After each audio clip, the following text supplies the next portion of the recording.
dari menempuh satu jalan untuk menuntut ilmu, maka Allah mudahkan baginya jalan menuju surga. Bapak Ibu mau masuk surga? Yang jawab sedikit, berarti surga peminatnya sedikit ini. Bapak Ibu mau masuk surga? Apa nama-nama surga? Mau masuk surga, ke apa nama-nama surga? Bagaimana mau masuk surga kalau namanya aja nggak hafal? Jangan-jangan nanti di padang mahsyar salah alamat, Bapak Ibu. Hati-hati ya, di padang mahsyar nggak ada Gojek, nggak ada Grab. Baik, surga apa saja Bu namanya Bapak Ibu? Yang pertama surga Firdaus. Di bawah Firdaus ada, di bawah Aden, Ustaz yang jawab. Di bawah Aden ada. Ini hafal surga apa hafal neraka? Neraka nggak usah dihafalin Pak, kita nggak berminat masuknya. Pertama Firdaus, di bawah Firdaus ada surga Aden, di bawah Aden ada Naim, di bawah Naim ada Ma'wa, di bawah Ma'wa ada Darussalam, di bawah Darussalam ada Darul Maqamah, di bawah Darul Maqamah ada Baitul Ma'mur.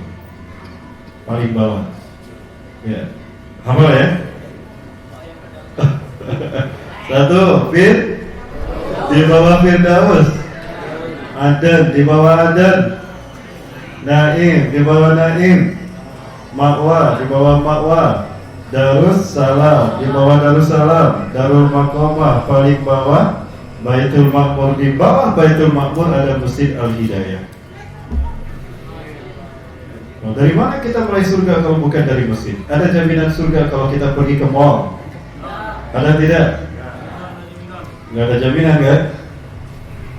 Baik, Bapak Ibu rahmati Allah, maka saya sekali lagi bersyukur kepada Allah Subhanahu wa taala bisa hadir pada kesempatan kali ini.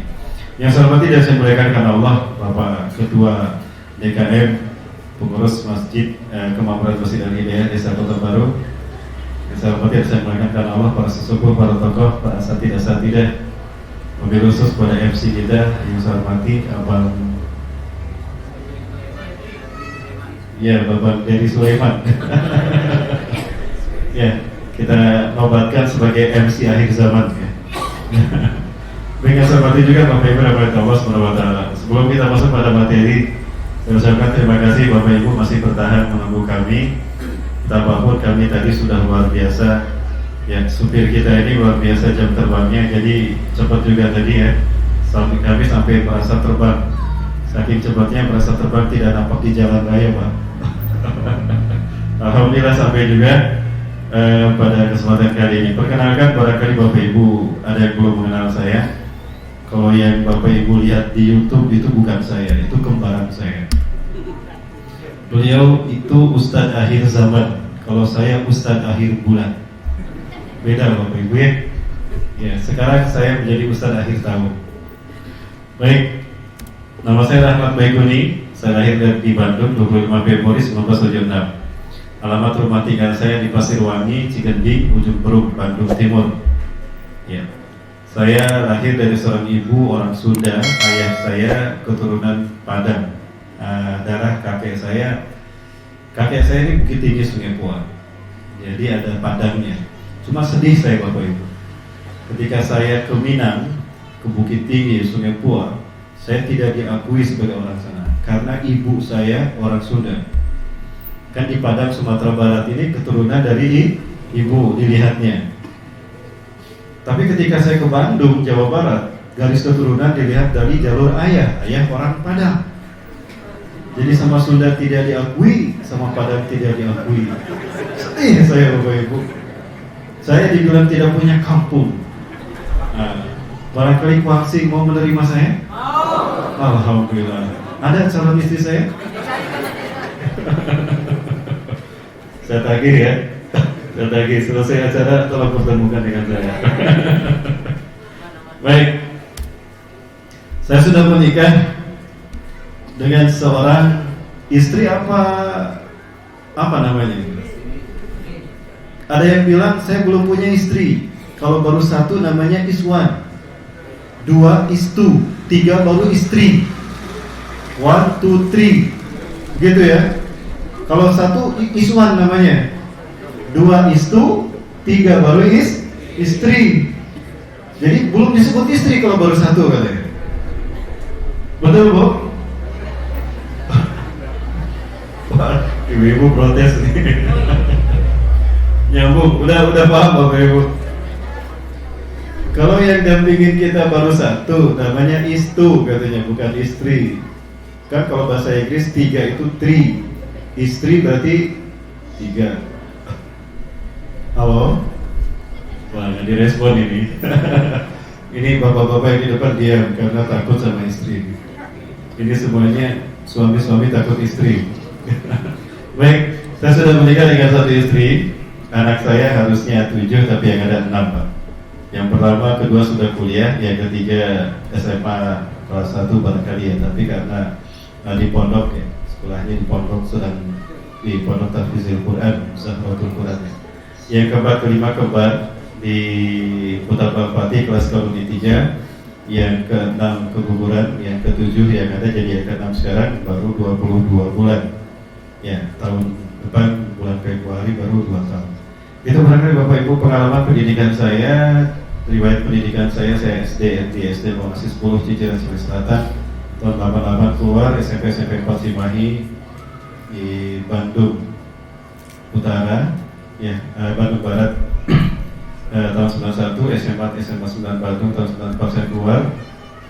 Cita-cita ingin jadi dokter tapi tidak ada kampus yang menerima saya untuk menjadi dokter. Tapi ada satu kampus yang menerima saya di jurusan kimia.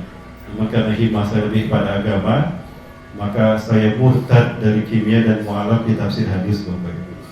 Saya ngambil kuliah tafsir hadis tahun 98, saya kembali ke Jawa Barat, selesai 99 saya menikah.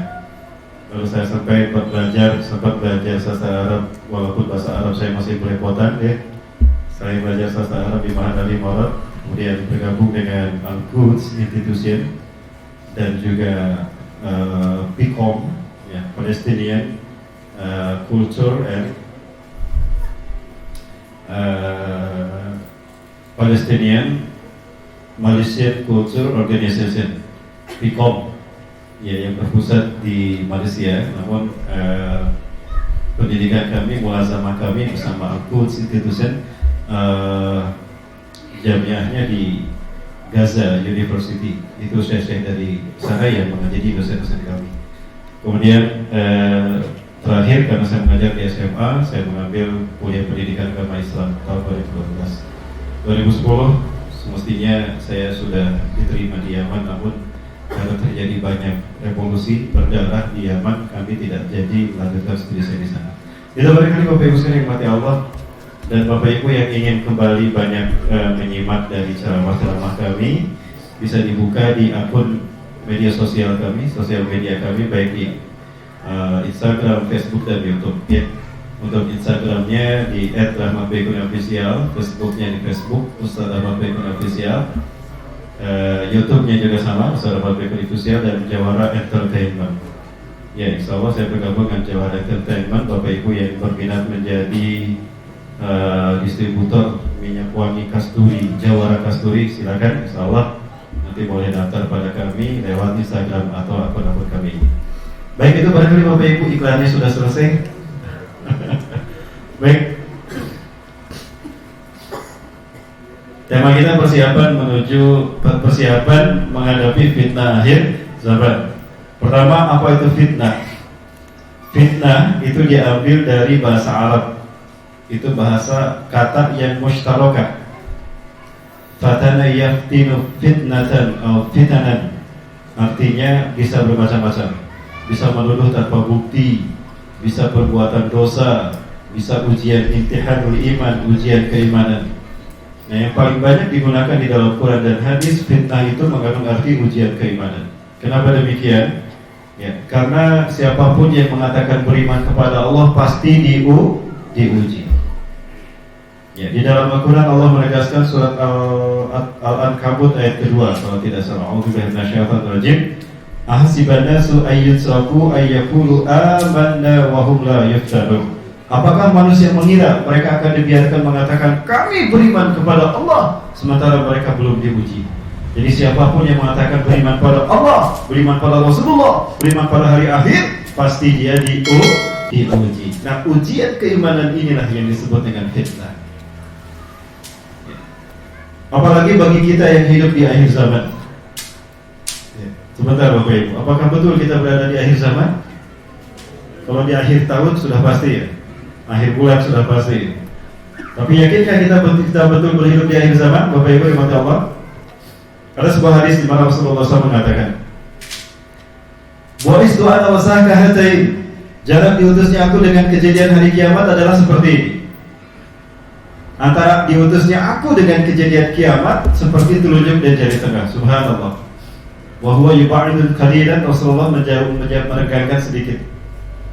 Antara kita dengan kejadian hari kiamat seperti ini, kata Rasulullah. Itu kata Rasulullah. Lah kita hari ini setelah 1400 tahun mau bilang apa Bapak Ibu? Antara kita dengan kejadian kiamat, saya melipat jari tengah saya. Jadi kalau nomor 2 itu isyarat, nomor 1 waspada. Itu Pak ya.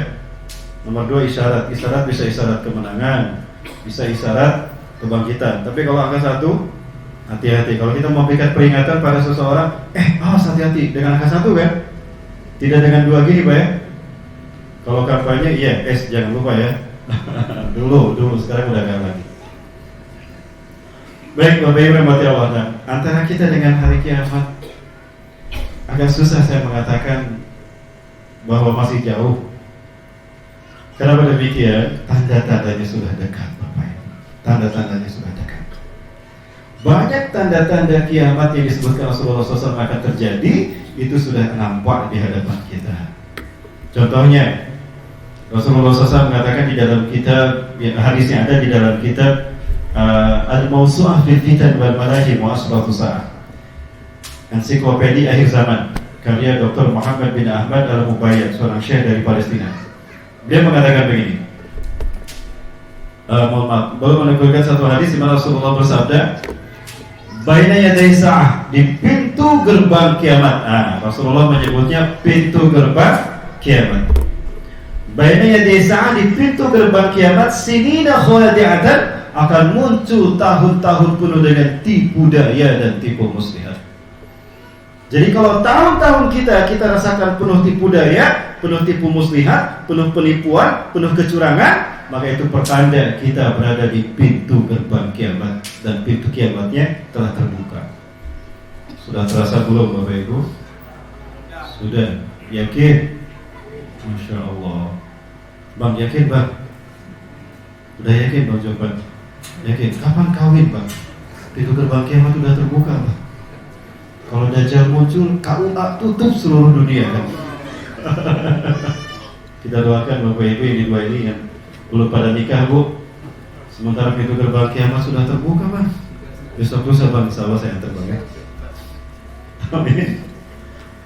Indikatornya ada 3 kata Rasulullah. Pintu gerbang kiamat telah terbuka dan kita berada di depannya. 1, yukadzabu fiha shadiq, orang-orang yang berkata jujur didustakan. Orang-orang yang berkata benar dibohongi. Sejujur apapun seseorang pasti dianggap bohong, dianggap salah. Sudah terjadi? Yakin?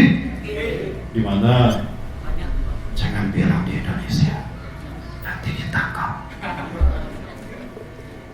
Ketika yang jujur didustakan, yang bohong dibenarkan, maka yang sebaliknya itu pasti terjadi. Wa yusaddaqu fihal kadzib, para pendusta, para pembohong dibenarkan. Sebohong apapun dia, karena dekat dengan kekuasaan atau karena berkuasa, dia dibenarkan. Dan yang ketiga, wa yu'tamanu fihal kha'in, para pengkhianat satu kaum, pengkhianat satu bangsa, diangkat menjadi penguasa. Ini kata Rasulullah SAW. 3 ciri kita berada di pintu gerbang kiamat. Dari 3 hal tadi, mana yang belum terjadi Bapak Ibu? Sudah terjadi? Yang pertama sudah terjadi. Yang kedua sudah terjadi. Pada takut jawabnya. Apa ada intel? Ya. Apa bukan intel? Bukan. Yang ketiga pun sudah terjadi. Itu pertanda kiamat telah dekat. Bahkan dalam hadis yang Rasulullah juga menegaskan, ala inna min asyrati sa'ah, ingatan dari tanda kiamat akan terjadi, anturfal asrar wa tulwal ahya. Tanda kiamat akan terjadi apabila orang-orang buruk, manusia-manusia buruk muncul ke permukaan, menguasai dunia, memimpin dunia, sementara orang-orang terbaik pilihan umat disingkirkan. Sudah terjadi belum? Yakin Bu? Allah Akbar, sudah terjadi ya. Nah, berarti memang kita telah dekat dengan kejadian hari kiamat. Lalu apa yang sudah kita persiapkan Bapak Ibu? Tidak ada persiapan terbaik untuk menghadapi itu semua, melainkan bekal takwa. Bekal takwa. Takwa apa? Takwa haqqa tuqatih. Nanti kita bahas di akhir. Baik. Terkait dengan situasi ini, saya ingat pada apa yang disabdakan Rasulullah SAW di dalam sebuah hadis yang sempat dibahas dulu oleh Kiai Kondang, Kiai sejuta umat. Ya, banyak sebutan bagi para kiai. Ada Kiai sejuta umat. Ada Kiai lagi apa lagi? Kiai Kondang. Ada Kiai apa lagi? Ada Kiai akhir zaman, ya. Nah, ada sebuah hadis di mana Rasulullah SAW menyampaikan, "Yati ala ummati zamanun," akan datang kepada umatku satu zaman, satu masa, ru'asauhum kal asadi, di mana di masa itu pemimpin-pemimpin mereka bagaikan singa. Wa wuzarauhum kadhi'ab, pemimpin-pemimpin mereka singa, menteri-menterinya ibarat serigala, bagaikan serigala. Wa qudatuhum kal kilab, dan hakim-hakimnya, penegak-penegak hukumnya bagaikan anjing. Wasairun nasi kal aghnam, dan kebanyakan manusia saat itu ibarat domba, ternak domba. Fa kaifa ya'isul ghanam indal asadi wal dhi'abi wal kilab, maka bagaimana bisa domba hidup di tengah-tengah singa, serigala dan anjing? Akan tiba saat di mana umatku mengalami itu. Saya tanya Bapak Ibu, kita sudah mengalami belum? Masya Allah. Kalau gitu selesai kajian kita. Ya. Pertama, akan datang suatu masa, kata Rasulullah, di mana pemimpin mereka bagaikan singa. Nah, apa yang kita tahu dari singa Bapak Ibu? Ada sebutan kalau singa ini raja hutan. Raja hutan. Ada tidak pemilu di hutan, tetap singa rajanya. Betul? Pernah ada pemilu di hutan, singa-singa memenangkannya? Tidak. Dan singa menjadi raja di hutan bukan karena kebenarannya, bukan karena keadilannya, bukan karena singa bijaksana dan baik hati, bukan. Justru karena singa punya kekuatan. Karena dia yang paling kuat, maka singa menjadi raja. Dan apa jadinya ketika singa menjadi raja hutan? Dia makanin rakyatnya sendiri, Bapak Ibu. Ya, kuda rakyat hutan bukan? Kuda rakyat hutan dimakan tidak sama singa? Dimakan. Jerapah rakyat hutan bukan? Rakyat hutan dimakan tidak sama singa? Dimakan. Itu yang terjadi jika pemimpin-pemimpin di muka bumi menjadi bagaikan singa. Habis rakyatnya dimakan. Berat saya bertanya nih Bapak. Jangan jawab sudah terjadi. Belum kan? Sudah terjadi belum? Astagfirullah. Innalillahi. Ketika pemimpinnya singa, wa wuzarauhum kadhi'ab, maka menteri-menterinya bagaikan serigala. Yang namanya serigala menjilat ke atas, memangsa ke bawah. Lihat singa dapat mangsa, dia ingin kebahagiaan, maka dijilat tuh. Pula-pula dipuji itu singa ya, supaya dapat daging juga. Dan licik serigala itu Bapak Ibu, pintar menyamar, pintar menyesuaikan situasi dan kondisi. Ketika di depannya ada kawanan domba, maka dia nyamar jadi domba, maka muncullah serigala berbulu domba. Gitu ya. Di depannya ada ayam, wah dagingnya mantap-mantap ini, enak kayaknya kalau dipepes digeprek. Maka nyamarlah dia menjadi serigala berbulu ayam. Nah itu serigala. Bayangkan ketika pemimpinnya singa, maka para menterinya, para pendampingnya bagaikan serigala. Wa qudatuhum kadhi'ab kal kilab. Wa qudatuhum, dan hakim-hakimnya, penegak hukumnya bagaikan anjing. Apa yang kita kenal dari anjing? Anjing biasanya bersahabat kepada siapa yang bawa daging. Betul? Dan dia suka, makanya dia suka dijadikan sebagai penjaga rumah kan? Ada pembantu, ada satpam, ada anjing. Yang namanya anjing ketika jaga rumah, dia nggak bisa bedain mana tamu, mana maling. Betapapun yang datangnya tamu, walaupun tamunya datang dari Arab Saudi, halo? Ya tamunya datang dari Saudi, tapi karena tidak bawa daging, digonggong tuh sama anjing, betul? Kuk kuk kuk kuk. Ya. Baru berita akan pulang, akan datang tuh tamu, gonggongannya udah keras.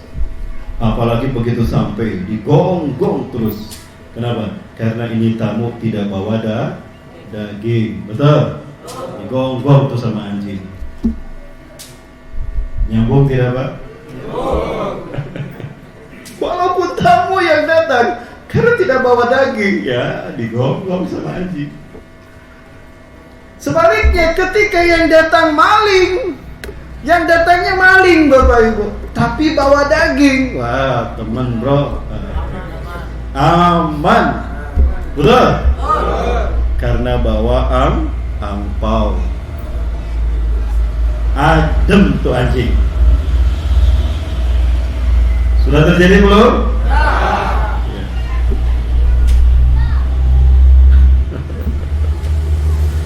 Maka apa jadinya rakyatnya pada saat itu? Bagaimana nasib umat saat itu kata Rasulullah? Ketika pemimpinnya singa, ketika menterinya serigala, dan penegak hukumnya hakimnya bagaikan anjing, wasairun nasikal agnam, maka kebanyakan rakyatnya ibarat domba, domba. Yang namanya domba Bapak Ibu dibawa ke kandang, bunyinya, gitu kan? Dibawa ke padang rumput, mau disembelih di pejagalan, itu golok sudah di leher, begitulah rakyatnya. Artinya pasrah rakyat di tangan mereka.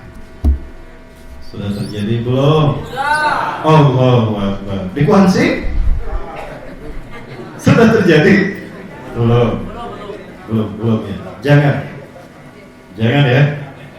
Jangan terjadi Pak ya. Kuansi bukan Indonesia kan? Kuansi ini negeri 62. Baik, Bapak Ibu rahmati Allah Subhanahu wa taala. Nah, itulah gambaran akhir zaman seperti itu. Hari ini kita dihadapkan pada situasi yang sangat dahsyat, luar biasa, sulit. Ya, sangat sulit. Kenapa demikian? Siapa yang tidak tergiur dengan Indonesia? Tolong yakinkan saya kalau apa yang saya katakan ini salah.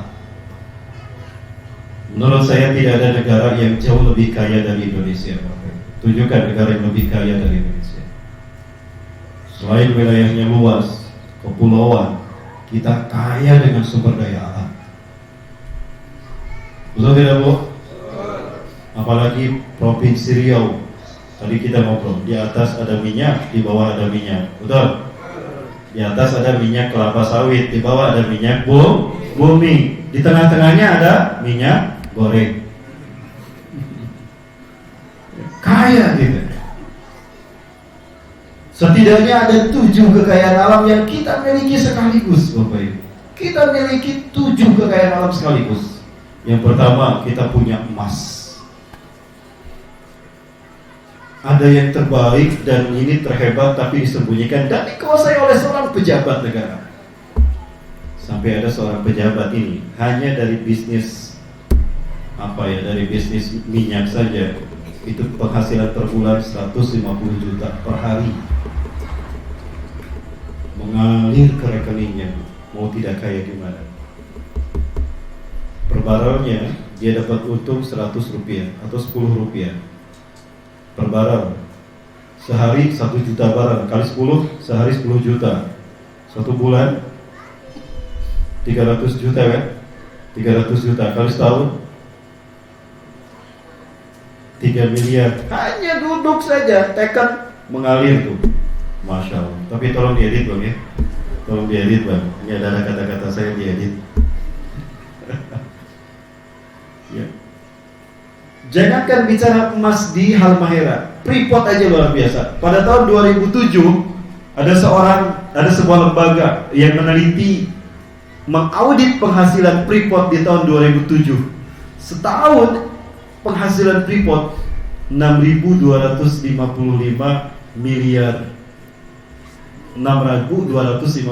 miliar dolar. Artinya per tahun kalau dikurskan ke rupiah 62.550 triliun rupiah. Lunas hutang kita dan banyak sisanya, makmur kita. Setahun Bapak Ibu. Sampai-sampai dihitung semua dari beroperasi 1967 sampai hari ini, ditambah emas yang belum dieksplorasi, ditambah uranium yang lebih mahal 100 kali daripada emas. Dikumpulkan semua, per kakak bisa dapat 2,7 ton emas per kakak. 2,7 ton emas per kakak. Mau diapakan tuh emas, Pak? Bu? Bu, punya berapa kilogram emas di rumah, Bu? Halo, Bu? Di rumah ada berapa kilogram emas, Bu? Sampai sekilo. Sedikit dong, Bang. Saya gak sombong, Pak ya, Bu. Saya gak sombong, mohon maaf. Di rumah ada 164 kilogram emas. Di rumah saya ada Mas Ali, ada Mas Raihan, ada Mas Jono, Mas Tukijan, Mas Paijo. Berapa kilo? Baru dengan emas saja bangsa kita harusnya sudah kaya. Pertanyaannya, siapa yang menikmati kekayaan bangsa kita? Betulkah dinikmati oleh rakyat Indonesia? Bukankah Undang-Undang Pasal 33 mengatakan bahwa kekayaan alam yang dimiliki negara kita dikelola oleh pemerintah, dikelola oleh negara untuk kesejahteraan rakyat Indonesia? Betulkah yang sejahtera rakyat Indonesia? Cuma Indonesia yang rakyatnya baik-baik, terutama baik kepada wakil rakyatnya. Paling baik kepada wakil rakyat Indonesia. Gak ada yang lebih baik kepada wakil rakyatnya daripada Indonesia. Ketika rakyat ingin kaya raya, diwakili sama mereka. Halo? Ketika rakyat ingin keliling dunia, diwakili itu sama wakil rakyat. Betul? Ketika rakyat ingin makan enak, makan lezat, diwakili itu sama mereka. Jadi enak, paling enak jadi wakil rakyat di Indonesia. Giliran utang yang bayar rakyat. Giliran vaksin duluan. Nah, jadi bagaimana tidak enak ya Indonesia? Yang kedua Bapak Ibu, kita punya tambang batu bara, eksportir terbesar di dunia. Yang ketiga, cadangan gas alam terbesar di dunia Indonesia. 40% gas alam dunia kita punya. Bayangkan 40% Pak, Bu, gas alam kita punya. Gas alam dunia. Harusnya LPG gratis. Faktanya LPG gratis apa beli, Bu? Murah apa mahal? Allahu Akbar. Apakah ini yang dikelola oleh negara untuk kesejahteraan Indonesia? Yang keberapa? Yang keempat, kita punya tanah subur. Itu batang pohon singkong cukup ditanam saja, tinggalin. Jadi tidak? Jadi. Ke bawah jadi singkong, ke atas jadi daun. Ke samping jadi pagar. Yang kelima, karena kita negara kepulauan, laut kita luas. Sampai-sampai disebut negara dengan lautan terluas di dunia. The largest archipelago in the world. Negara dengan lautan terluas. Pertanyaannya, siapa yang menikmati kekayaan maritim kita? Ah, itu dia. Tuna aja mau diambil. Ya. Yang keenam, karena kita punya hutan terluas, maka oksigen terbesar dunia, sumbangsi terbesar Indonesia. Sampai Indonesia dijuluki paru-paru dunia. Karena kita punya hutan luas. Saya sepanjang jalan tadi hutan sawit. Masya Allah. Dan yang terakhir, karena kita negara kepulauan, kita punya destinasi wisata yang luar biasa. Ya, artinya ada negara yang punya 7 kekayaan sekaligus seperti Indonesia? Tidak ada. Jadi kaya mana kita dengan Brunei Darussalam? Kaya kita Pak, dengan Kalimantan aja kalah Brunei itu. Tapi pertanyaannya, makmur mana Brunei dengan Indonesia? Sejahtera mana Brunei dengan Indonesia? Angkat tangan di sini yang pernah mendengar sekali saja seumur hidup Brunei terkena bencana alam diberitakan. Diberitakan ada gempa, ada tsunami, ada longsor, sehingga sekian orang meninggal dunia. Pernah kita dengar? Sekali seumur hidup belum? Allahu Akbar. Indonesia? Apa bedanya? Bukankah negara ini mayoritas muslim? Masjid di mana-mana, Lombok 1000 masjid, masih juga gempa. Apa yang salah? Ulama kita banyak dan hebat-hebat. Kalau ceramah ribuan tuh. Tapi tidak untuk ustaz akhir zaman, karena pada takut sama akhir zaman. Bapak Ibu, apa yang membuat Brunei seperti itu? Karena Brunei menerapkan syariat Islam. Rasulullah SAW menyampaikan, "Sinfani min ummati, idza saluhan saluhatil ummah, wa idza fasadat fasadatil ummah."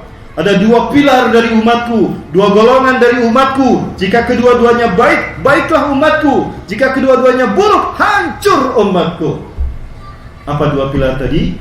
Al-ulama wal umara, ulama dan umara, ulama dan pemimpinnya.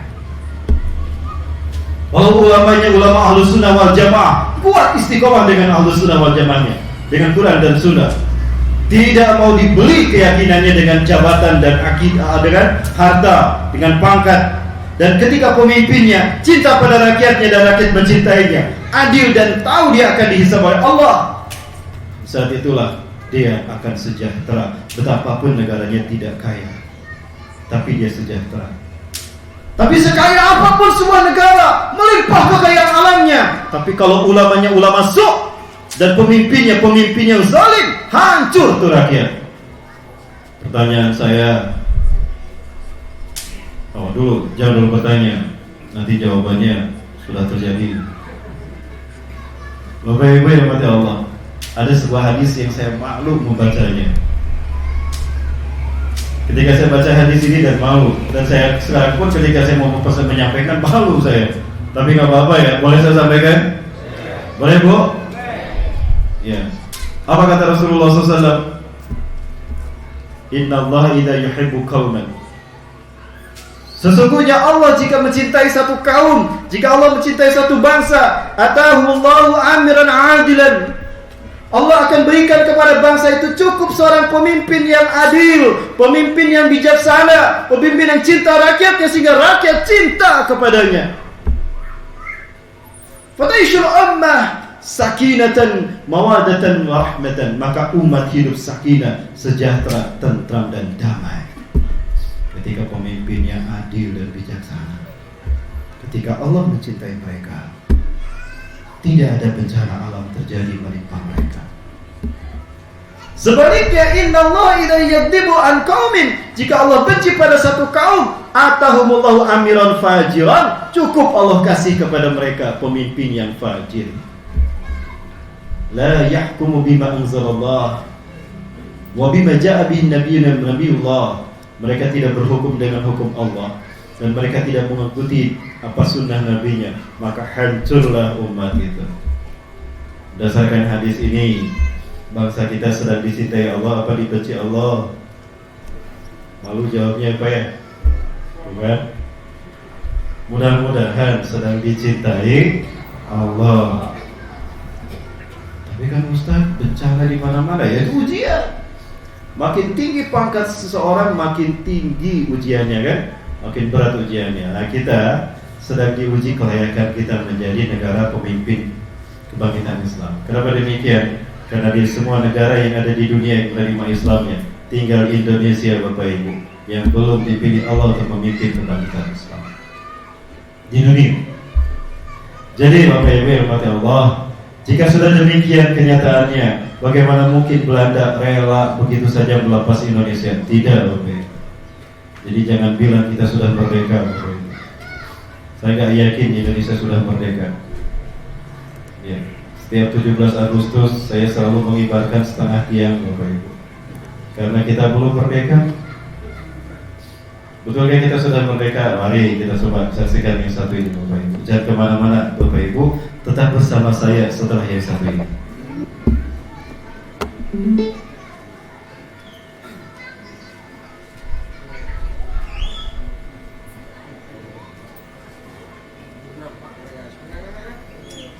Gimana Bapak Ibu, lanjut?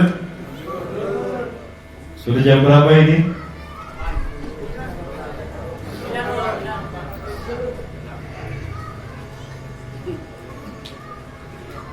Sebentar Bapak Ibu, ya, ada satu tayangan yang saya ingin sampaikan kepada Bapak Ibu. Ini muhasabah kita di akhir tahun. Muhasabah kehidupan berbangsa dan bernegara Bapak Ibu. Bang, bisa cari dulu tayangannya Bapak Ibu. Saking banyaknya lupa lagi saya ditaruh di mana.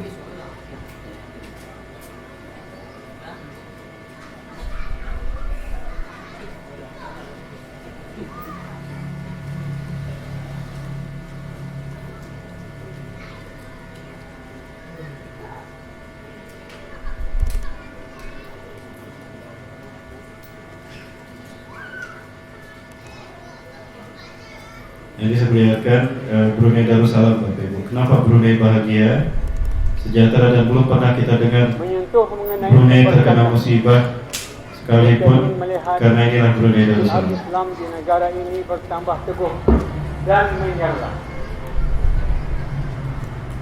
Menyentuh mengenai keberkatan ini, kita ingin melihat syiar Islam di negara ini bertambah teguh dan menyerah. Kita ingin tegaskan bahawa negara Brunei Darussalam adalah sebuah negara yang mulia, yang sentiasa mementingkan ibadat kepada Allah. Ia dipandu oleh sistem MIB yang telah pun berjalan sekian lama, sejak ratusan tahun lalu. Sistem MIB juga telah terbukti amat mesra pada dunia, sehingga siapa saja yang datang berkunjung ke negara ini akan beroleh pengalaman manis, dapat menikmati suasana aman dan harmoni. Pertahankanlah kebenaran dalam agama, sekalipun banyak pihak tidak menyukai. Nah itu Bapak sekalian, alasan Brunei Darussalam sampai hari ini ya belum pernah ada bencana karena mereka mendirikan syariat Islam. Bencana alam itu ada rumusnya Bapak Ibu. Quran surat Al-Anfal ayat 33 di antaranya itu. Baik. Nah maka melihat Indonesia kaya raya, maka jangan pikir Indonesia akan dibebaskan oleh penjajah Belanda. Tidak Bapak Ibu. Bahkan ketika kita proklamasi, negara kita belum diakui. Tidak ada negara Eropa Barat, negara Barat yang menerima dan mengakui kemerdekaan Indonesia. Belum ada saat itu.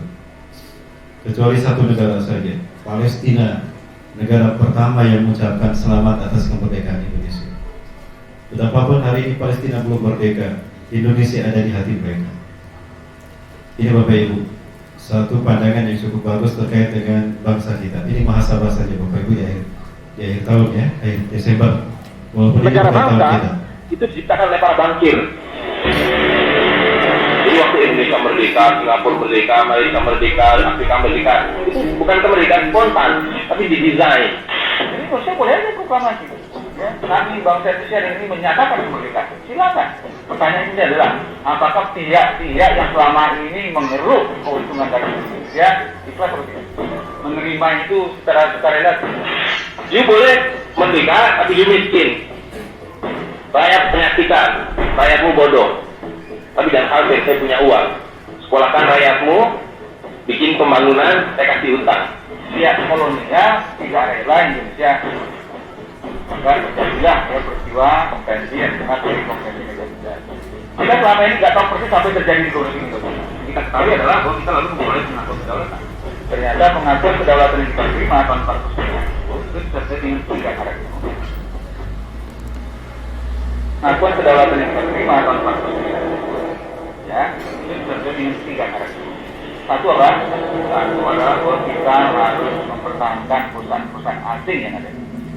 2, kita harus mematuhi IMF dalam mengelola itu. Yang ketiga, Indonesia harus bersedia menerima warisan utang dari Hindia Belanda. Penjajah yang berutang, yang dijajah yang disuruh bayar. Negara ini atau bangsa ini lahir dari kolonialisme. Artinya bangsa ini sudah masuk sebelum kita proklamasi, mereka nggak mau pergi. Nah, jadi juga pemerintah itu publik adalah satu, mengambil hutang dari bank, menghabiskan hutang itu melalui apa yang disebut APBN. Lalu ada satu pertanyaan, bagaimana kami membayar hutang kami kalau begitu? Mereka bilang, ini punya 200 juta rakyat, pajak direct kalian.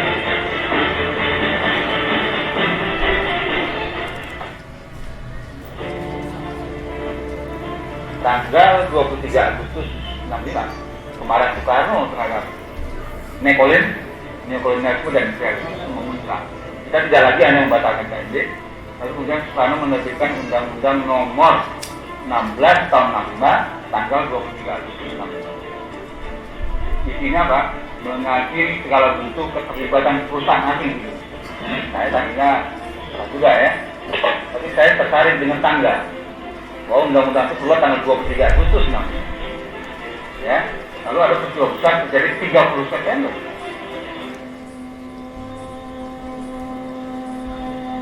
Hanya dalam tempo 5 minggu. Ada hubungan nggak antara undang-undang nomor 1665 dengan stop? Kalau ada presiden, ada perdana menteri yang tidak nurut pada para bankir, out.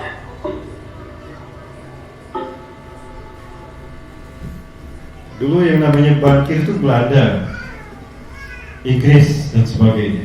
Tapi sekarang tidak lagi. Lihat bank-bank di Indonesia yang punya siapa, Pak?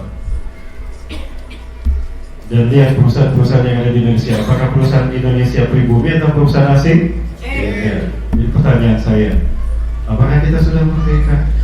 Ini Bapak Ibu. Nah, ini ujian bagi kita di akhir zaman. Bapak Ibu dan Allah Subhanahu wa taala, ujian terberat bagi umat Islam di akhir zaman ini adalah memuncaknya fitnah iblis dan dajjal. Fitnah iblis dan dajjal ini fitnah yang sangat berat dan sangat buruk dihadapi oleh umat manusia.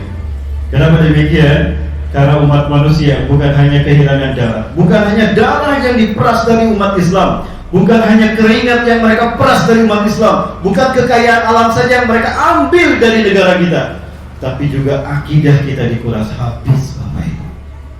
Akidah kita juga dikuras habis. Lihat saja kemarin, Bapak Ibu sekalian, ketika Natalan 25 Desember, ada tidak pejabat atau orang Islam yang mengucapkan selamat hari Natal? Itu hukumnya haram. Ya, setiap akhir tahun kita dimurtadkan 3 agama. Agama Kristen memurtadkan umat Islam. Satu itu tadi, mengucapkan selamat hari raya hari Natal. Ustaz, kan itu cuma ucapan. Betul, cuma ucapan. Bukankah Allah menerima keislaman kita karena ucapan kalimat syahadat? Betul? Dan bukankah seseorang yang tadinya non-muslim masuk Islam dengan mengucapkan 2 kalimat syahadat? Itu ucapan. Bukankah kita menikah dengan ucapan, aku terima nikahnya, gitu kan? Bahkan kita cerai pun hanya dengan ucapan, aku ceraikan kamu, aku talak kamu, mulai hari ini kamu bukan istriku lagi. Itu ucapan. Sekarang beranikah mereka mengucapkan 2 kalimat syahadat, wahai orang Kristen? Beranikah Anda mengucapkan 2 kalimat syahadat? Oh, gak bisa, itu kan keyakinan kepada Tuhan dan Nabi kalian. Loh, kan itu cuma ucapan. Itu Bapak Ibu, hati-hati. Mudah mereka melakukan pemurtadan pada kita dengan dalih toleransi. Itu bukan toleransi namanya, tapi toleransi. Yang kedua, ketika pergantian tahun Masehi ke tahun Masehi berikutnya, umat Islam ikut merayakannya, kumpul di alun-alun sampai gak tidur seharian, sampai pagi gak tidur. Giliran sholat subuh sepi masjid. Betul? Padahal itu tahun Masehi. Siapa yang membuat tahun Masehi? Seorang biarawan Katolik yang bernama Dionysius Exiguus, yang diperintahkan oleh Vatikan, gereja, pimpinan gereja Katolik Vatikan, untuk membuat penanggalan Masehi yang titik tolaknya Natal, kelahiran Yesus Kristus. Maka diberilah nama tahun itu dengan tahun Anno Domini, tahun Tuhan kita, artinya tahun Yesus Kristus. Pergantiannya dirayakan oleh umat Islam. Pantas tidak? Dimurtadkan oleh agama Kristen. Yang kedua, dimurtadkan oleh agama Yahudi. Wah, kok bisa? Nah iya, giliran pergantian tahun tiup trompet kan, pret, pret, kampret, kampret, gitu, pret, kampret, gitu kan. Betul Pak? Siapa yang meniup trompet ketika hari-hari besarnya? Yahudi. Saya melihat sendiri Bapak Ibu. Ketika kami berada di sana, mereka merayakan banyak hari-hari besar Yahudi itu, dan selalu ada peniupan trompet di sana. Ini contohnya Bapak Ibu. Ketika kami berkunjung ke Al-Quds, kami masuk ke distrik Yahudi. Mereka tiup trompet dalam ritual hari besar mereka.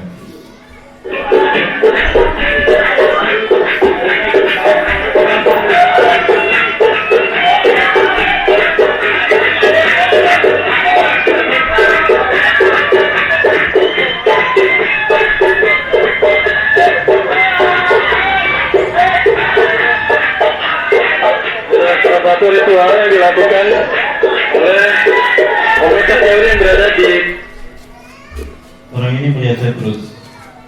Lupa peci saya tidak dilepas, warna putih lagi. Dan lupa jenggot saya tidak dikurut, tidak dipotong. Saya dicurigai sama dia.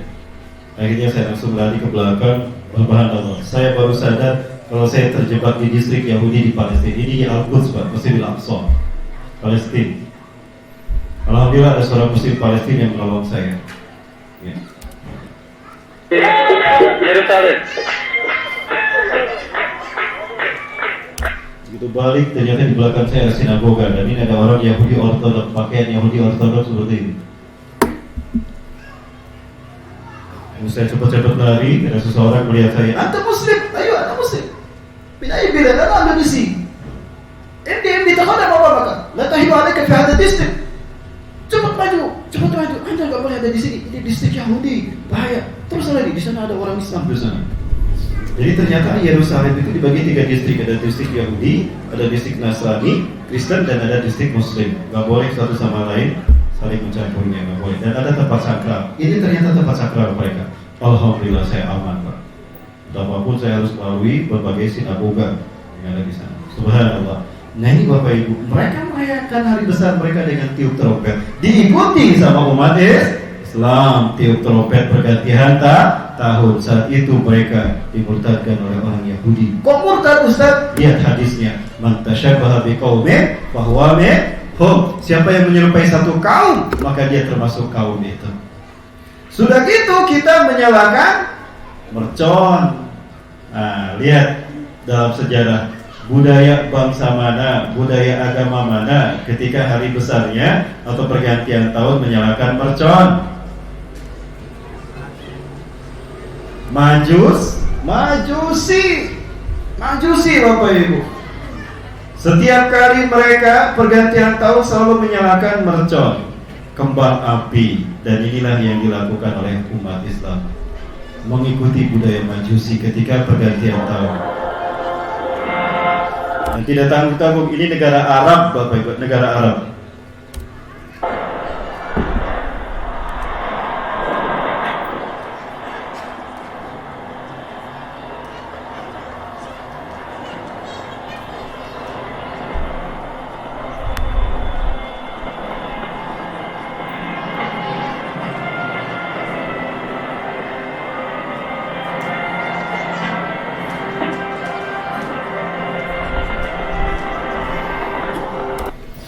Yang mereka rayakan adalah tahun orang Kristen, tahun Masehi, tahun Anno Domini, tahun Tuhan kita, tahun Yesus Kristus, maka disebut tahun Masehi. Lihat nama-nama bulannya. Januarius dikaitkan dengan dewa Janus. Kenapa Januari menjadi bulan pertama? Karena dia diambil dari nama dewa Janus, dewa bermuka dua. Satu wajah mengarah ke depan menatap masa yang akan datang, ke belakang menatap dan mengingatkan masyarakat kepada apa yang terjadi di masa tahun yang lalu. Itu dewa yang mereka agungkan. Bulan Februari ada dewa Febria, dewa cinta dan kasih sayang. Maka di bulan Februari mereka melakukan making love atau Valentine.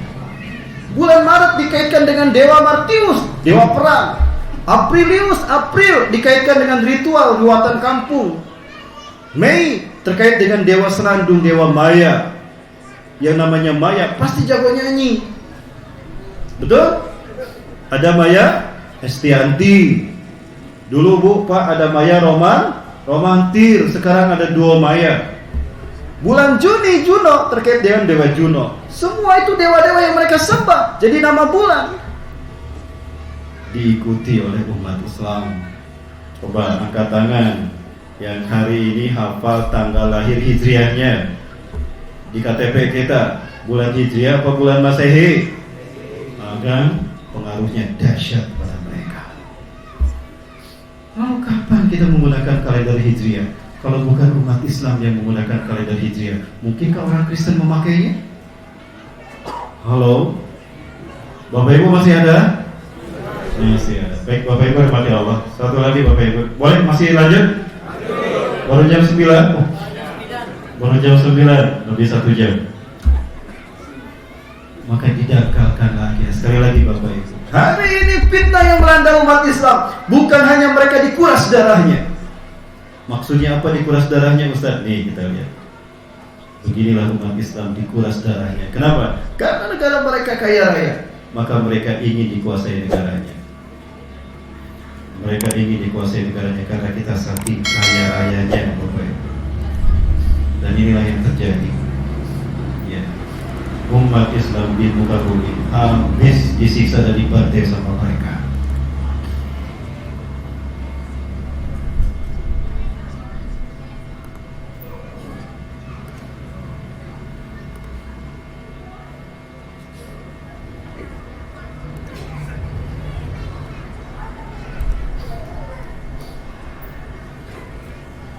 Allahu Akbar. Allahu Akbar. Allahu Akbar. Masalah Al-Quds bukan hanya masalah bangsa Palestina dan bangsa Arab saja, tapi permasalahan bersama umat Islam dimanapun mereka berada, di belahan bumi utara, timur, selatan, dan juga barat. Al-Quds adalah kiblat pertama umat Islam, tempat dilahirkannya nabi-nabi pilihan, kota ketiga yang diberkahi dari bulan Allah Subhanahu wa Ta'ala, serta dijadikan arena jihad fi sabilillah. Ini Al-Quds telah ditaplak oleh Zionis laknatullah alaih, telah diyahudikan terang-terangan, dibantai, diusir, disiksa, tapi masjid suci Al-Aqsa akan mereka robohkan. Wahai umat Islam, bangkitlah kalian. Sungguh telah tiba saatnya untuk berjihad. Genderang perang telah berlalu. Al-Quds, Al-Aqsa, Palestina. المسلمين هنا سبايا وشمس المكرمات هنا تغيب تبيت كريمة أختي وتصحو وقد ألغى كرامتها الغريب تخبئ وجهها يا ليت شعري بماذا ينطق الوجه الكئيب يموت الطفل في أحضان أم تهدهده وقد جف الحليب. Kenapa Palestina mengalami seperti ini Bapak Ibu sekalian? Karena Palestina adalah jantung dunia. Palestina menghubungkan semua benua yang ada di dunia. Palestina menghubungkan benua Afrika, Palestina menghubungkan benua Eropa dan benua Asia. Maka siapa yang menguasai Palestina, dia menguasai dunia. Zionis Yahudi, mereka ingin mengambil dunia, ingin menguasai dunia. They really want to take over the world and to create one government in the world. In the new frame, the new world order. Mereka ingin mengambil alih dunia dan ingin menciptakan pemerintahan tunggal dunia.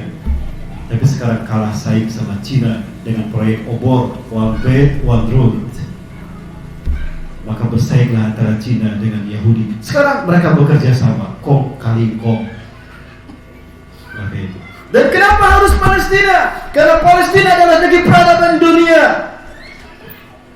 Bapak Ibu, dan Palestina cinta Indonesia karena mereka yakin negara betapapun mereka terjajah hari ini. Mereka yakin suatu saat nanti tidak lama lagi mereka akan merdeka dengan sesungguhnya. Dan mana negara yang akan memerdekakan mereka? Indonesia. Maka ketika kita akan merdeka, mereka membantu kita, Bapak Ibu. Mereka membantu kita. Lihat bagaimana pertolongan mereka pada cinta mereka pada Indonesia, Bapak Ibu. Ya, mereka membantu kemerdekaan kita. 1944 mereka sudah sumbar-gembor kemana? Indonesia sudah merdeka. Hidup Indonesia, hidup Indonesia. Itu data Palestina. Padahal mereka masih dijajah. Saat itu belum ada okupasi. Orang Yahudi masih dalam siap-siap untuk menjatuhkan Palestina. Bangsa Yahudi berdiri di tanah Palestina 1948, 15 Mei 1948. Setelah bangsa kita proklamasi. Tapi ingat Bapak Ibu, ketika kita memproklamasikan kemerdekaan kita, ada seorang pengusaha kaya raya, Syekh Ali Tahir. Ini utusan Indonesia, Bapak Ibu. Utusan Indonesia bersama Mufti Palestina, dan ini Syekh Ali Tahir. Ini Syekh Hasan Al-Husaini, Mufti Yerusalem. Dan ini Syekh Ali Tahir, orang terkaya di Palestina. Dia kosongkan uangnya di bank untuk kemerdekaan kita. Ambil uang saya, nih untuk biaya kemerdekaan kalian Indonesia. Bahkan sekarang mereka betapapun harus dibantai, disiksa, karena mereka yakin negara yang akan memimpin kebangkitan Islam dan juga akan memerdekakan mereka adalah Melayu, dan siap Melayu dipimpin Indonesia. Allahu Akbar. Bapak Ibu, kenapa demikian? Rasulullah pernah bersabda begini. Ya. Yaqtatilus salasatun inda kamsikum, akan berperang 3 orang anak laki-laki di sisi perbenaran kalian, di sisi Ka'bah. Jadi akan ada 3 putra mahkota berebut kekuasaan. Kullu min mukhalifatin, 3-tiganya anak raja. Ya, di sisi Ka'bah. Berarti 3 orang ini putra mahkota Saudi Arabia. Setelah raja mereka mati, wafat, maka mereka akan berebut kekuasaan. Tapi mereka tidak berhasil menjadi raja. Satu pun tidak berhasil menjadi raja. Kenapa demikian? Karena yang akan menjadi raja adalah seseorang yang datang dari keturunan Rasulullah SAW. Kemudian muncullah para pembawa panji hitam dari arah timur. Rasulullah mengarahkan ke timur. Pertanyaannya, timur yang dimaksudkan ini mana, Bapak Ibu? Mana timur yang dimaksudkan? Mudah-mudahan Indonesia. Betulkah Indonesia? Baik Bapak Ibu, kita lihat dunia tauhid di Indonesia. Ini hadis yang tadi saya perlihatkan. Sumataku Allah yaitu sud min kibaril masrik. Kemudian muncullah panji hitam, para pembawa panji hitam dari arah timur. Bayak turun aku qatlan yang betul qauman, maka mereka berperang dengan cara yang belum pernah kalian lakukan untuk berperang. Bahkan mereka akan memerangi kalian yang munafik, Bapak Ibu. Subhanallah. Ringkas cerita Bapak Ibu. Terasa tidak bagaimana kuliah umat Islam di tanah air ini? Luar biasa Bapak Ibu. Luar biasa. Kita saksikan Bapak Ibu. Ketika Islam dihujat, ketika Islam dihina, bangkit para pembawa panji itu dari ujung Sabang sampai Merauke, Indonesia.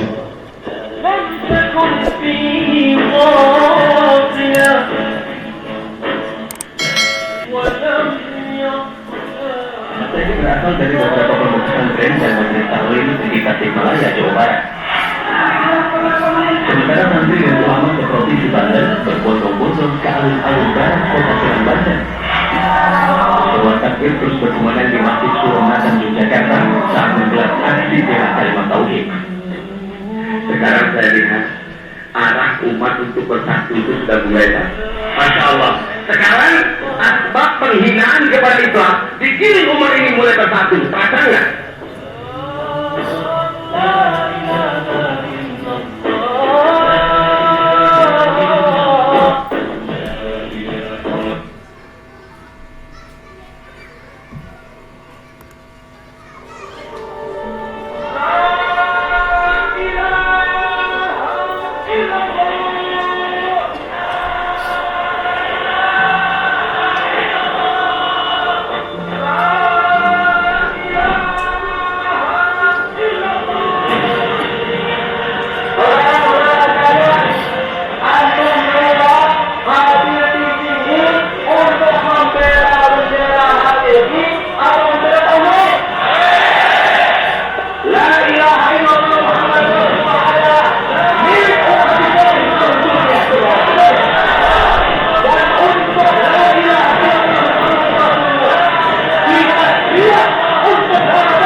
memicu kebangkitan Islam dunia. Saksikan Bapak Ibu, dimanapun itu disambut padi hitam. Lihat di Mesir, lihat di Indonesia. Asbabnya dari Indonesia panji hitam itu berkibar, maka seluruh dunia ikut mengibarkannya. Inilah yang ditakuti oleh musuh-musuh Islam dari Indonesia. Maka pertahankan persatuan di antara kita. Perbesar persamaan, perkecil perbedaan. Jauhkan dulu, simpan dulu sentimen-sentimen madhab dan kelompok serta golongan. Perbesar persatuan yang kita butuhkan sekarang, persatuan demi memimpin kebangkitan Islam. Panasnya geopolitik kita hari ini merupakan cara Allah menguji kelayakan kita. Pantaskah kita memimpin kebangkitan Islam? Bapak Ibu dimati Allah, kekuatan ini yang kita butuhkan untuk membela Palestina. Bayangkan Bapak Ibu, di Palestina hanya ada 5 juta orang Yahudi, Bapak Ibu. Orang Yahudi itu hanya ada 5 juta saja. Dan di sekeliling Palestina ada 300 juta umat Islam. Sesuatu yang tidak masuk di akal saya. Kok bisa 5 juta mengalahkan 300 juta? Karena umat Islam yang 300 juta dipecah belah, diadu domba. Maka sibuklah mereka tanpa ada gangguan mereka merampas Palestina. Bapak Ibu saksikan, ini Palestina. Tahun 1946 ini Palestina. Yang warna hijau ini Palestina, yang warna putih ini adalah Yahudi, Bapak Ibu. 1 tahun kemudian orang Yahudi menguasai Palestina. Beginilah caranya Yahudi menguasai Palestina. Indonesia, jika kita diam saja, jika kita tidak bersatu, jika kita sibuk dengan urusan madhab dan segala macamnya, kita akan bernasib seperti Palestina. Apa yang diinginkan Yahudi? Ini yang diinginkan Yahudi. Kiblat kita yang pertama. Bapak Ibu hati Allah, insya Allah tanggal 3 nanti kami akan berangkat ke Palestina. Saya akan kembali berangkat. Memang seperti biasa, setiap tahun paling tidak 2 kali saya berangkat ke Palestina dan kita sholat berjamaah di masjid. Ini kiblat kita yang pertama. Kenapa demikian? Untuk meyakinkan kalau kami masih mengingat Palestina, untuk menunjukkan kalau kami tetap akan membela Palestina.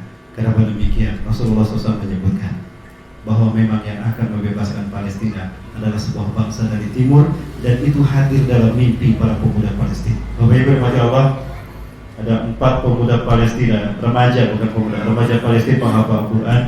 Mereka bermimpi di malam yang sama. Di malam itu Rasulullah SAW hadir dalam mimpi mereka.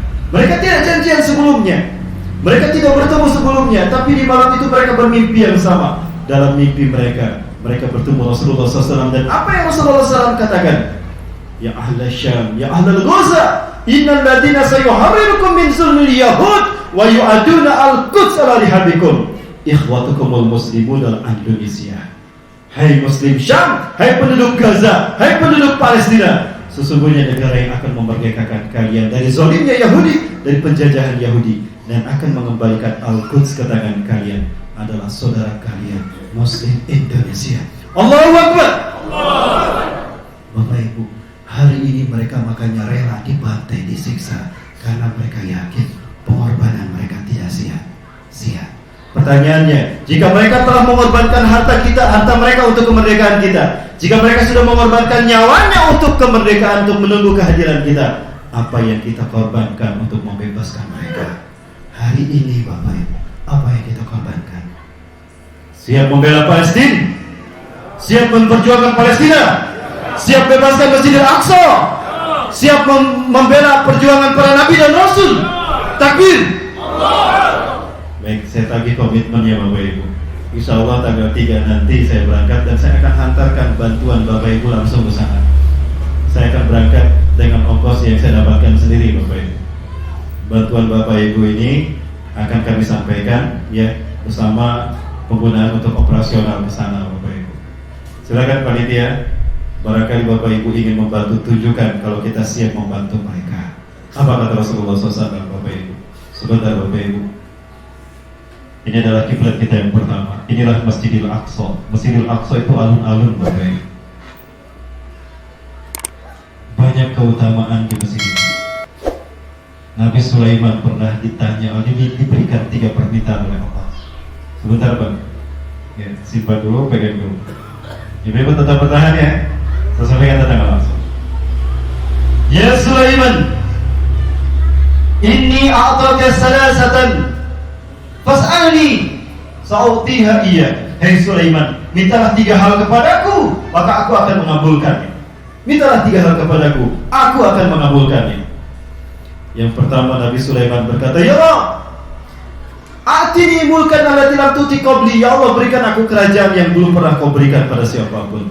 Maka Nabi Sulaiman diberikan kerajaan yang besar, yang belum pernah dimiliki sesudah dan sebelum dan sesudah beliau. Yang kedua, ij'alni malikan adilan, jadikan aku raja yang adil ya Allah, sebagaimana kau ridhoi. Maka jadilah beliau raja yang adil, sampai semua pun merasakan keadilan Nabi Sulaiman sebagai raja. Yang ketiga, ya Rabb, la taj'al ahadin, jangan kau biarkan siapapun ya Allah yang mengunjungi masjidku ini, walaupun di dalamnya mereka hanya sholat 2 rakaat saja, lalu mereka bertobat atas dosa-dosa mereka di dalamnya, melainkan kau hapuskan dosa-dosa mereka. Illa antahutta anhu khataya qabla yukhruja min hadzal masjid, sebelum mereka keluar dari masjid ini. Bapak Ibu, kita datang ke masjid ini dan kita sholat 2 rakaat, lalu kita bertobat menangis kepada Allah atas dosa-dosa kita, keluar dari masjid ini bersih tanpa dosa. Hari ini masjid ini akan dihancurkan, dan masjid ini akan diganti oleh Yahudi dengan Bait Solomon, istana Dajjal. Ini yang mereka inginkan. Jika ini berdiri, hancurlah reputasi para nabi dan rasul, bahkan hancur reputasi Allah sebagai Tuhan. Maka membebaskan bumi Palestina, membebaskan Masjidil Aqsa, berarti menjaga harum nama baik Allah Subhanahu wa taala. Demi Allah, inilah jihad yang paling agung bagi mereka yang hidup di akhir zaman. Allahu Akbar. Baik Bapak Ibu, apa kata Rasulullah SAW? Lalu apa yang harus kami lakukan ya Rasulullah? Bantulah mereka, walaupun hanya dengan menyalakan api mereka, menyalakan lampu mereka. Bapak Ibu, sekarang masjid ini pasokan listriknya sudah diputus oleh Israel.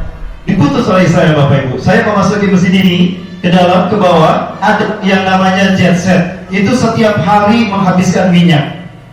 Ya, Maimunah bertanya, ya Rasulullah, kami tidak bisa berjihad seperti mereka ke Palestina. Lalu apa yang kami lakukan? Sumbangkanlah hartamu untuk minyak di sana, karena menyalakan minyak Masjidil Aqsa sama dengan membela jihad dengan darah-darah dan nyawa kalian. Bapak Ibu, mari kita bantu mereka. Silakan Bapak Ibu yang mau berinfak, Bapak Ibu berikan yang terbaik. Kalau Palestina mereka menunggu kita dengan nyawa mereka, kita belum diminta nyawa oleh Allah untuk membebaskan Palestina, baru dengan harta-harta kita. Silakan sambil Bapak Ibu bersedekah, kita lihat bagaimana pengorbanan Muslim Palestina. Mereka berkorban nyawa, dibantai, disiksa oleh Yahudi laknatullah alaihim.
Kami ketika datang ke sana Bapak Ibu, menyaksikan bagaimana anak-anak Palestina yang mereka dibantai, disiksa, rumah mereka dihancurkan, orang tua mereka syahid di dalamnya, mereka menjadi yatim piatu.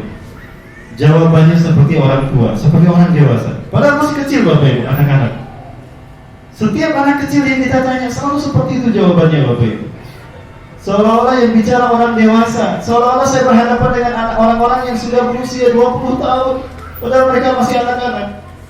Saya baru sadar kalau yang bicara adalah hati nurani, Kalau bicara adalah hati nurani kemanusiaan, fitrah kemanusiaan, itu yang berbicara, menyentuh mereka yang punya nurani di sana. Ya, bayangkan setiap hari mereka dibantai, disiksa. Maka manusia bicara dengan hatinya. Walaupun mereka anak-anak, ini yang mereka katakan.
Ini sesuatu yang tidak bisa saya pahami.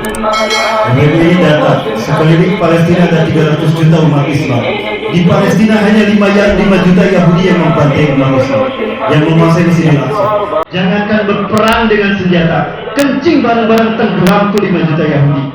Tapi yang terjadi karena mereka dipecah belah, bahkan sekarang satu persatu takluk tunduk sama Yahudi. Lihat Dubai, lihat Uni Emirat Arab, lihat Maroko, lihat Bahrain, mereka mengakui eksistensi Israel di tanah Palestina.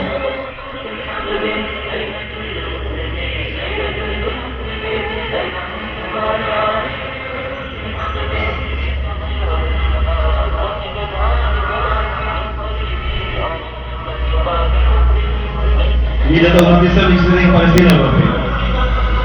Indonesia 10 juta jiwa, Qatar 1 juta jiwa Muslim, Uni Emirat Arab 3 juta Muslim, yang Mesir 70 juta Muslim. Ini data yang dulu.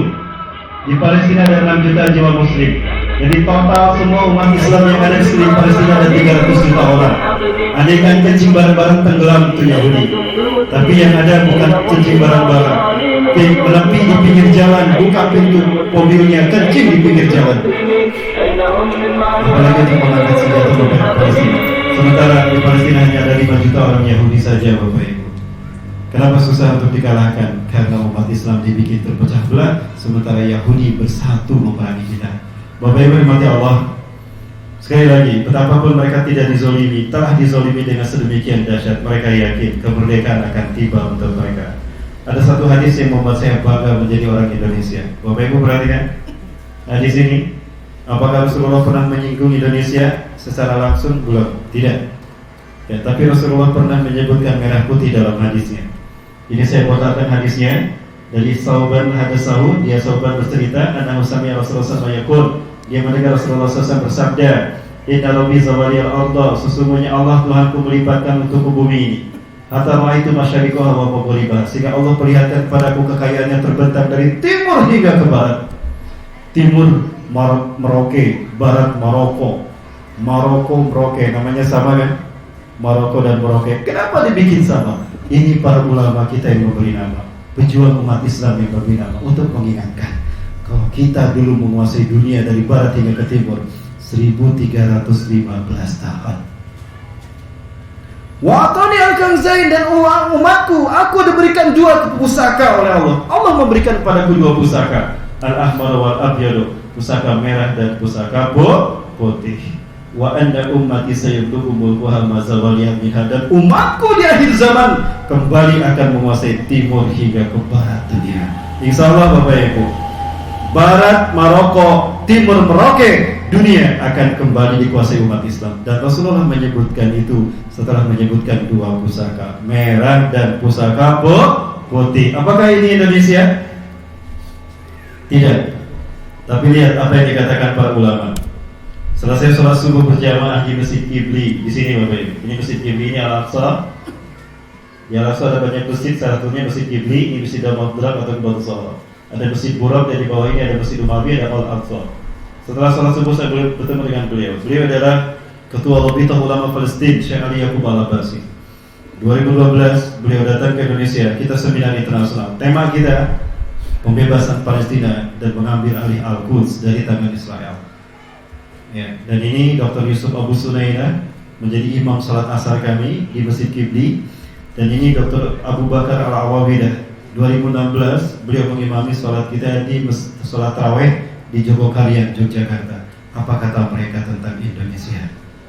Ala kulli biladin alladziina yaqbaluna al-islam dinahum antum ya Indonesia lam yahtarakumullah li salihatiddin. Dari semua negara yang menerima Islam sebagai agamanya, tinggal kalian Indonesia yang belum Allah pilih memimpin kebangkitan Islam. Apa artinya Bapak Ibu? Sepanjang sejarah peradaban manusia, dimulai dari Nabi Adam sampai kita nanti, sampai kita hari ini dan sampai nanti hari kiamat, ada satu lembaran sejarah yang masih kosong, dan itu insya Allah akan diisi oleh perjuangan jihadnya, cerita jihad dan perjuangan Muslim Melayu dipimpin Indonesia, Malaysia, Brunei dan sebagainya. Melayu akan bangkit memimpin kebangkitan Islam. Allahu Akbar. Bapak Ibu, inilah kenapa mereka begitu besar cintanya kepada kita.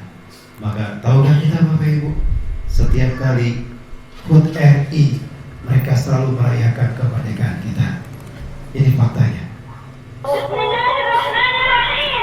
Alhamdulillahilladzi bayyana quluba awliya'ahu bi anwa'is sifat wa saqa aslaha isba'ihi salaman jadidan lana wa alzama quluba al-qa'imin al-wasl wal-isbaq fala ya'lamu al-insanu fi ayyi dawawin yusib wa ashhadu an la ilaha illa Allah wahdahu la sharika lah له الملك وله الحمد وهو على كل شيء قدير.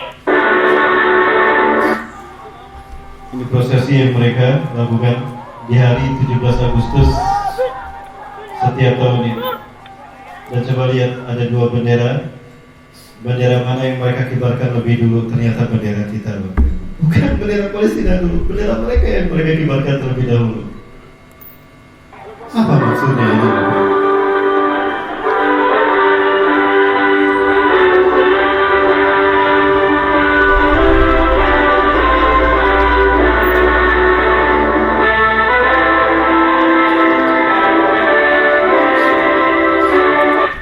Beberapa di antara mereka ditanya, kita tanya Bapak Ibu, kenapa kalian mengibarkan bendera kami?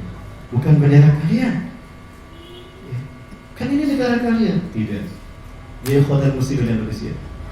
Hada Palestin biladukum aidan wa Indonesia biladuna aidan. Hei saudaraku muslim Indonesia, Palestina negara kalian juga, dan Indonesia negara kami juga. Yadena maglula al-an. Hari ini kami masih dijajah Israel. Walasna bitahrir, kami belum merdeka. Tapi kami yakin jika kalian bangkit memimpin dunia, di saat itu kami merdeka dengan sesungguhnya. Allahu Akbar. Ini semangat kita Bapak Ibu. Maka jangan lupakan Palestina. Perjuangan kita membela Palestina bukan hanya perjuangan membela mereka, bukan hanya membela Masjidil Aqsa, tapi membela Allah. Karena yang kita hadapi adalah iblis dan dajjal. Inilah keyakinan mereka, Bapak Ibu.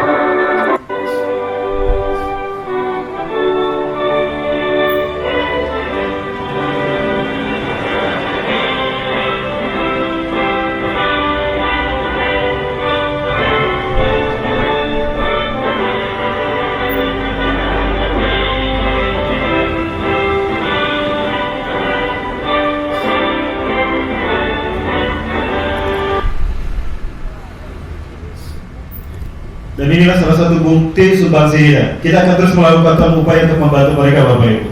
Sampai nanti Allah membuat kita menguasai dunia dan dunia merdeka, damai sejahtera. Palestina kembali merdeka sebagaimana kita aman hari ini. Salah satunya adalah Rumah Sakit Indonesia yang berada di Bethlehem, 74 km ke arah Masjidil Aqsa. Berada di tempat ini Bapak. Inilah sumbangsih masyarakat Indonesia, umat Islam Indonesia pada khususnya. Wilayah utara kota Gaza hanya beberapa kilometer jaraknya dari perbatasan dengan Israel. Bendera Indonesia berdampingan dengan bendera Palestina di pintu masuk Rumah Sakit Indonesia di Gaza. Di bulan Ramadan ini, rumah sakit yang dibangun dengan sumbangan warga Indonesia dan telah beroperasi sejak tahun 2015 ini terus melayani pasien.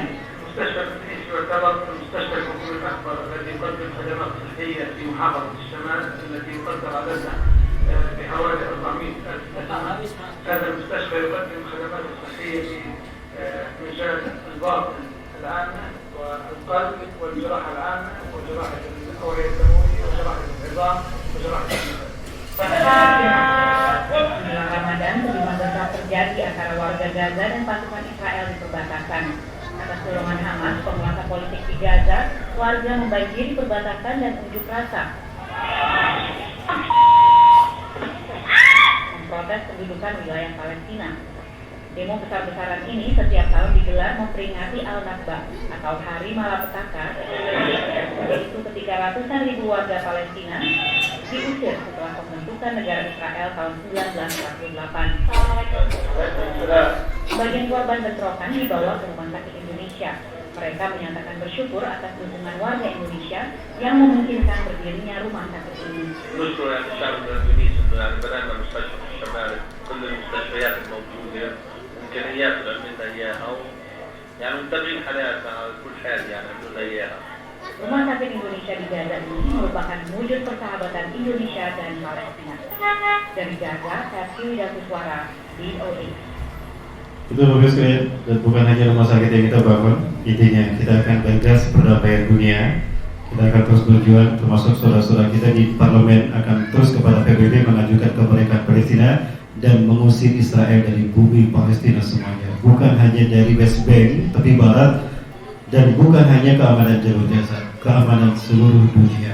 Dan insya Allah perjuangan ini akan terus kita lanjut, di mana kita akan maju. Para pemuda terutama, saya harapkan para pemuda, karena Rasulullah SAW menjanjikan bahwa kebangkitan Islam di tangan para pemuda. Insya Allah kami para pemuda Indonesia akan membawa panji hitam di tangan kanan kami, bertuliskan La ilaha illallah Muhammad Rasulullah, di tangan kiri kami adalah bendera merah putih. Dengan semangat jihad fisabilillah, kita rebut kembali Palestina dan kemerdekaan dunia. Kita sholat berjamaah di Masjid Al-Aqsa bersama generasi terbaik dan manusia terbaik, Nabi Isa dan Imam Mahdi. Allahu Akbar. Bapak Ibu, mau kita rekam? Sudahkah Bapak Ibu menyampaikan semangat ini akan kami sampaikan pada saudara-saudara kita di Palestina nanti. Ya, Bapak Ibu yang mau ikut saya silakan. 3 Maret nabung dari sekarang Bapak Ibu. Bisa kita dapatkan 40 hari sebelum keberangkatan. Artinya awal akhir Januari kita harus sudah dapat visa, sudah daftar.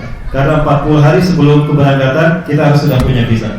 Maka Bapak Ibu saya ajak yang mau berangkat langsung memberikan bantuan ke sana silakan. Ya, insya Allah kita akan berangkat, kita samarkan dengan umroh agar Israel tidak mencium kita membawa bantuan. Ya, tolong ini diedit ya Bapak sekalian. Baik Bapak Ibu hormati Allah Subhanahu wa taala. Angkat tangannya dan ikuti ucapan saya dan tolong direkam Pak. Pakai HP silakan upload biar rakyat Palestina melihat. Ini bukti kecintaan rakyat Jamaah Quansing Masjid Al-Hidayah cinta kepada Palestina. Betul? Siap membuktikan? Siap berjuang membela Palestina? Siap bebaskan bumi para nabi? Baik, ikuti saya Bapak Ibu. Ada yang mau mereka? Nggak ada? Ada. Baik, tolong direkam diputar. Ya, upload, sampaikan ke dunia, terutama pada muslim Palestina. Bikin mereka bangga dengan kita umat Islam Indonesia, terutama yang ada di Masjid Al-Hidayah. Baik, ikuti saya. Angkat tangannya. Angkat tangannya sama-sama. Yakini Allah Maha melihat. Yakin Allah Maha melihat? Yakin Allah Maha mendengar? Ya Allah, terimalah sumpah kami ya Allah. Kami akan berjuang membebaskan bumi para nabi dan rasul semua ya Allah. Kami akan membebaskan kiblat kami yang pertama. Dan kami yakin Masjidil Aqsa kau berikan untuk kami demi kebangkitan Islam yang telah kau janjikan. Amin ya Allah. Ikuti saya. A'udzubillahi minasyaitonirrajim. Bismillahirrahmanirrahim. Asyhadu an la ilaha illallah wa asyhadu anna Muhammadar Rasulullah. Kami kaum muslimin dan muslimat Jamaah Masjid Al-Hidayah Kota Baru Kuansing Indonesia dengan ini menyatakan bersaksi tidak ada Tuhan selain Allah, Nabi Muhammad utusan Allah. Kami umat Islam Kuansing Riau Indonesia bersumpah akan berjihad di jalan Allah, membebaskan bumi para nabi, bebaskan bumi Palestina dengan jiwa dan darah kami. Takbir! Siri-siri Palestina, siri-siri Aqsa, biru, bidam, nabdika ya Aqsa, biru, bidam, nabdika ya Aqsa. Takbir! Baik, terima kasih. Alhamdulillahirrahmanirrahim. InsyaAllah ini akan diupload, Bapak Ibu. Kita akan upload dan mudah-mudahan saudara kita Palestina mendengar dan mereka bersemangat bersabar menunggu kehadiran kita. InsyaAllah makin kuat mereka menekan Islam, makin dekat Islam dengan kemenangannya dan makin dekat Islam memimpin dunia. InsyaAllah. Baik Bapak Ibu, itu barangkali yang dapat saya sampaikan, lebih dan kurangnya mohon maaf. Terima kasih Bapak Ibu masih istiqomah menunggu dan kehadiran kami dan sampai hari ini masih bertahan. Terima kasih kepada DKM Masjid Al-Hidayah Kota Baru yang telah memberikan waktu dan tempat bagi kami untuk bisa hadir di kajian ini. Jangan lupakan doa kita untuk mereka Palestina dan berikan kesempatan kepada mereka untuk menerima sumbangsi kita dan berdoalah mudah-mudahan Allah memilih kita berada di garda terdepan membebaskan mereka dari Zionis Yahudi dan memimpin untuk memasuki Masjidil Aqsa, sholat berjamaah di huni para nabi dan rasul. Amin. Amin ya rabbal alamin. Ada yang mau disampaikan Bapak Ibu? Ada yang mau ditanyakan sebelum saya tutup? Ibu-ibu, bapak-bapak silakan. Jika hari ini Bapak Ibu tidak bisa membawa, aduh Ustaz saya ingin membantu tapi saya tidak membawa uang Ustaz, saya ingin membantu seperti saya Ali Thohir, boleh silakan Bapak Ibu hubungi AR Manajemen karena saya hadir di sini bersama AR Manajemen ya, pimpinan Ustaz Abdul Rahman. Atau Bapak Ibu bisa hadir ke Markas Dakwah Nusaibah di Tangkerang di Jalan Harapan Sari nomor 9A. Itu ada Markas Dakwah Nusaibah pimpinan Kiai Haji Muhammad Idrus Lomli. Dan juga mohon doanya kita akan mendirikan pesantren Al-Hujjah yang berbasiskan kitab kuning untuk mempersiapkan generasi-generasi pejuang Islam nanti. InsyaAllah Bapak Ibu mohon doanya juga. Kalau Bapak Ibu ingin ikut terlibat, ingin menyekolahkan putra-putrinya ke sana silakan. Ya, kami membuka peserta didik baru, santri-santriwati baru untuk 2001-2002 tahun pendidikan itu insyaallah akan dididik untuk mereka hafal Quran dan hadis, paham kitab kuning, kitab para ulama. Dengan itu pun mereka akan kita latih berjuang membela kemerdekaan ini. Akan ada beberapa yang kita latih memanah, berkuda dan juga berenang. InsyaAllah itu akan dilatih agar mereka siap untuk berperang. Islam kebangkit tidak membutuhkan teknologi. Kebangkitan Islam akan dilakukan oleh manusia-manusia terbaik iman Islamnya yang pandai memanah, lihai berkuda dan pandai dengan tombak dan juga dengan pedang-pedang mereka. Itu insyaallah yang akan kita lakukan. Ada yang bisa sampaikan silakan Bapak Ibu. Tidak ada? Jika tidak ada kita tutup dengan doa bersama-sama. Baik. Kita tutup dengan doa sama-sama. Bapak Ibu, semoga Allah menerima dan mengabulkan doa kita. أعوذ بالله من الشيطان الرجيم بسم الله الرحمن الرحيم حمدا شاكرا حمدا نائم حمدا يوافي نعمه ويكافئ مزيده يا ربنا لك الحمد كما ينبغي لجلال وجهك الكريم وعظيم سلطانك اللهم صل وسلم على حبيبنا ونبينا محمد صلى الله عليه وسلم بطيب القلوب ودوائها وعافية الأبدان وشفائها ونور الأبصار وضيائها وصل على آله وصحبه أجمعين. اللهم أنت ربنا لا إله إلا أنت خلقتنا ونحن عبادك ونحن على عهدك ووعدك ما استطعنا نعوذ بك من شر ما صنعنا نبو لك بنعمتك علينا ونبو بذنوبنا فاغفر لنا فإنه لا يغفر الذنوب إلا أنت. اللهم اهدنا ووفقنا إلى الحق وإلى صراطك المستقيم بجلالك الكريم يا أكرم الأكرمين ويا أرحم الراحمين. اللهم اعكس قلوب العلماء اللهم اعكس قلوب العلماء والزعماء والمسلمين من نومهم ومن غفلتهم العميقة واهدهم سبيل الرشاد. اللهم اعز الإسلام والمسلمين وأذل الشرك والمشركين وانصر عبادك الموحدين ودمر أعداءك أعداء الدين وكنا والمسلمين من شر مصائب الدنيا والدين. اللهم أنقذ المستضعفين من المسلمين والمسلمات في فلسطين.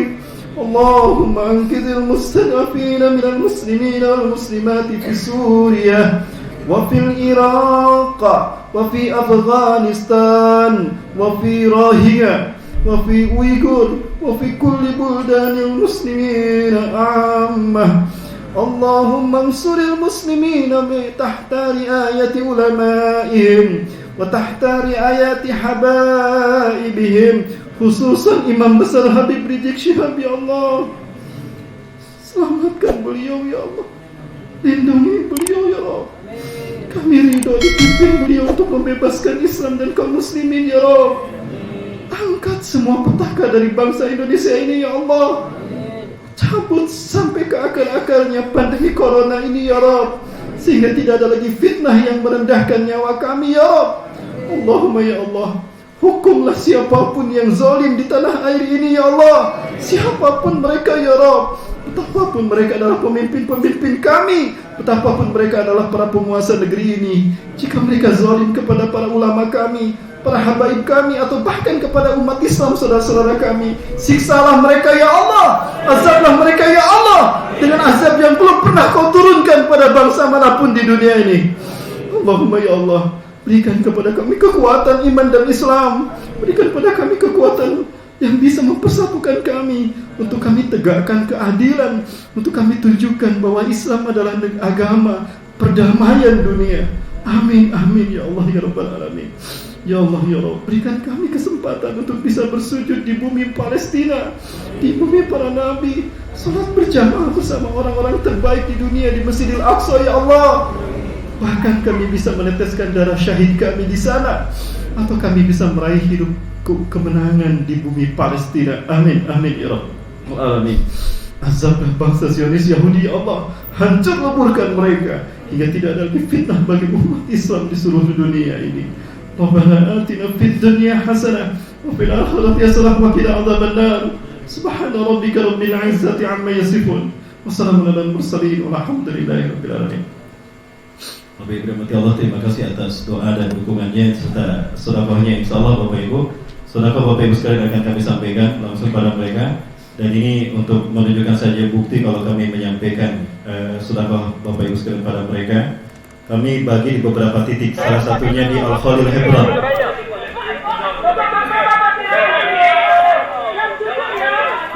Betapapun mereka kelaparan sekarang karena dia embargo oleh Israel Bapak Ibu. Tapi Alhamdulillah kami masih diizinkan masuk Bapak Ibu. Betapapun kami hanya diperbolehkan di tempat-tempat tertentu seperti di dalam bus. Betapapun mereka kelaparan, betapapun mereka menderita hari ini, mereka tidak mau mengemis. Mereka masih punya kehormatan dan harga diri. Mereka mengatakan, beli saja produk kami, beli saja karya kami, beli sorban kami, beli gelar kami untuk kami makan. Padahal dulu mereka kaya raya, mereka punya perusahaan di luar sana, tapi ketika mereka keluar pulang rumah mereka sudah dikuasai Israel. Maka sekarang mereka tidak keluar rumah. Mereka bertahan di Al-Khalil Hebron, betapapun lapar bersama-sama. Nah, kami sudah sampaikan pada mereka, insya Allah setiap saat kami akan hadir pada kalian. Indonesia, Malaysia, Melayu akan hadir kepada kalian. Brunei juga akan hadir. Tunggu bantuan dari kami. Ini Bapak Ibu yang kami berikan pada mereka. Sampai kami lihat betapa bahagia anak-anak mereka mendapatkan uang dari kita demi makan mereka, Bapak Ibu.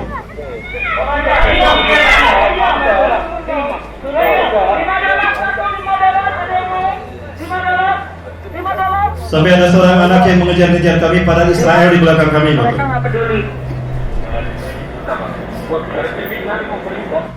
Tolong kami, ayah saya sudah lama meninggal dunia, ibu kami sakit, adik-adik saya belum makan. Tolong kasih saya uang. Pada di belakang ada tentara Israel. Kami pergi berat bantuan masih ada, karena tentara Israel mendatangi kami dan menyuruh kami pergi. Sampai mereka mendodongkan senjata pada kami. Ini pertaruhan nih Bapak Ibu. Tapi insya Allah nggak apa-apa. Kami akan bawa bantuan Bapak Ibu ke sana, insya Allah bersama AR Manajemen, bersama Yayasan Nusaibah Ummul Qura Markas Dakwah Pekanbaru ini, insya Allah kita semarakan bantuan Indonesia. Terima kasih Bapak Ibu. Assalamualaikum warahmatullahi wabarakatuh.